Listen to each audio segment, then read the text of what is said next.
Over the next 2 minutes, I want to make you think about and reflect on how you use mini whiteboards in the classroom as an effective formative assessment tool. Now, there's lots of great questioning techniques, and we've talked before about the cold calling questioning technique, and that's great to move away from hands up.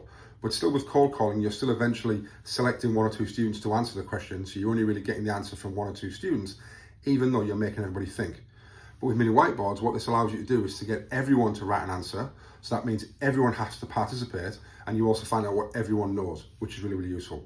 So let's look at some tips to get the best use out of it. First thing is to work out how, from a logistics point of view, how you're going to do this. Do you have whiteboards on the desk all the time? Do you get them out at a certain point? How does that work? If you've got them on the desk all the time, then it's great to just be able to go, right, we're going to go to whiteboards now.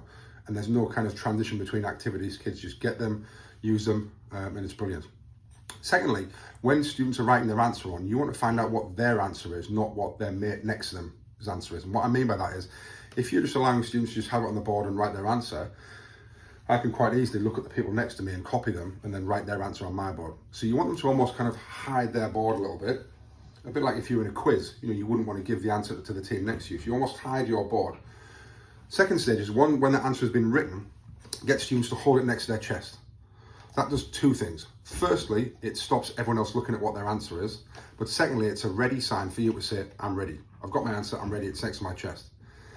The next stage then is we want to then turn our boards, and we can either turn them or we can flip them, okay? Doesn't really matter. However, it matters it matters which way they're going to hold their answer next to their chest. If they're going to turn them like that, so flip them like this, they need the answer upside down next to them so they can see it. Or if they're going to turn them like that, they can have the answer the right way around next to their chest. So even little things like that make a big difference.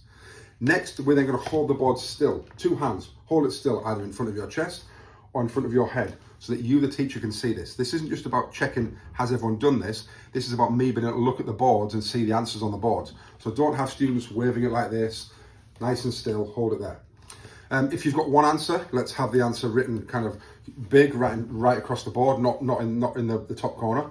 But equally, it's really good to be able to have 4 questions that you set them off, and you always have question 1 up here, question 2 here, 3, 4. So your eyes, when you're scanning the room, you know exactly where you're looking for the answers. And then when they're holding them there, you might want to say, can I borrow that board? Can I borrow that board? Why did this one get full marks? Why did this one not get full marks? So grab a few boards and use it. So mini whiteboards in 2 minutes, a great way to get everyone to participate, a great way to find out what everyone in the room knows, and a fantastic resource for formative assessment.